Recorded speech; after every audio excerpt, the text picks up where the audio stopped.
जय हिंद। हिंदी साहित्य के इस नए लेक्चर में हम देखेंगे हिंदी साहित्य के कालक्रमानुसार विभाजन एवं नामकरण प्रमुख विद्वानों के अनुसार। यहाँ हम देख पा रहे हैं कि हिंदी साहित्य के लेखन की शुरुआत गारफा द तासी से भले ही हो जाती है, परंतु काल विभाजन एवं नामकरण सबसे पहले जॉर्ज ग्रियर्सन ने किया, जो आगे चलकर परिवर्तित साहित्यकारों की नज़ीर बना। विद्वान जॉर्ज ग्रियर्सन, इन्होंने चारण काल का समय 700 से 1400 ईस्वी तक माना है। जॉर्ज ग्रियर्सन ने अपनी पुस्तक में 12 अध्याय बनाए, जिसे आप अध्याय न कहकर काल कह सकते हैं। प्रथम अध्याय है हिंदी साहित्य के इतिहास का चारण काल, जो 700 से 1400 ईस्वी तक है। द्वितीय अध्याय है 15वीं सदी का धार्मिक पुनर्जागरण काल। तृतीय अध्याय है जायसी की प्रेम कविता। चतुर्थ अध्याय है ब्रज का कृष्ण संप्रदाय। पंचम अध्याय है इनका मुगल दरबार। आगे देखते। छठम अध्याय है इनका तुलसीदास। सप्तम अध्याय है रीति काव्य। अष्टम अध्याय है तुलसीदास के अन्य परवर्ती। नौवां अध्याय 18वीं सदी। 10वां अध्याय का नाम है कंपनी के शासन में हिंदुस्तान और 11वां अध्याय है विक्टोरिया के शासन में हिंदुस्तान। 12वां अध्याय इनका है विविध परिप्रेक्ष्य अज्ञात कवि। इस तरह इन्होंने अपने साहित्य में कुल 12 अध्याय में उनको बांटा है। मिश्र बंधुओं ने दूसरा देखते हैं इन्होंने कैसे किया है काल विभाजन। मिश्र बंधुओं ने हिंदी साहित्य का संभवतः सर्वाधिक बड़ा विभाजन और नामकरण करने का श्रेय मिश्र बंधुओं के काल विभाजन को दिया जाता है। मिश्र बंधुओं ने अपनी पुस्तक मिश्र बंधु विनोद 1913 ईस्वी में काल विभाजन का एक नया प्रयास किया, जो ग्रियर्सन के काल विभाजन से ज़्यादा विकसित है। आगे देखते हैं मिश्र बंधुओं द्वारा जो काल विभाजन है, इनका पहला नाम क्या है?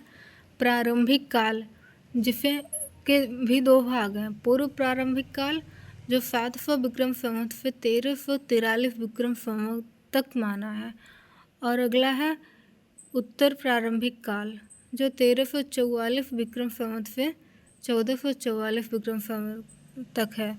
प्रारंभिक काल के ये दो भाग हो गए। फिर अगला है माध्यमिक काल, जिसे पूर्व माध्यमिक काल और प्रौढ़ माध्यमिक काल में बांटा गया है। इस तरह से अलंकृत काल को भी इन्होंने दो भागों में बांटा है, पूर्व अलंकृत काल और उत्तर अलंकृत काल। फिर उन्होंने अगला परिवर्तन काल, जो 1890 विक्रम संवत से 1925 तक, वर्तमान काल 1926 से अद्यावधि तक है, यानी कि अभी तक है, आगे की अवधि तक है।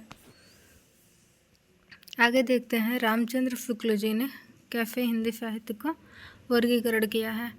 आचार्य रामचंद्र शुक्ल जी पहले इतिहासकार हैं, जिन्होंने अपने हिंदी साहित्य के इतिहास ग्रंथ 1927 ईस्वी में लिखित, 1929 में प्रकाशित साहित्य की मुख्य प्रवृत्ति एवं कालक्रम दोनों के आधार पर पहली बार हिंदी साहित्य का सुनिश्चित एवं वैज्ञानिक वर्गीकरण किया है।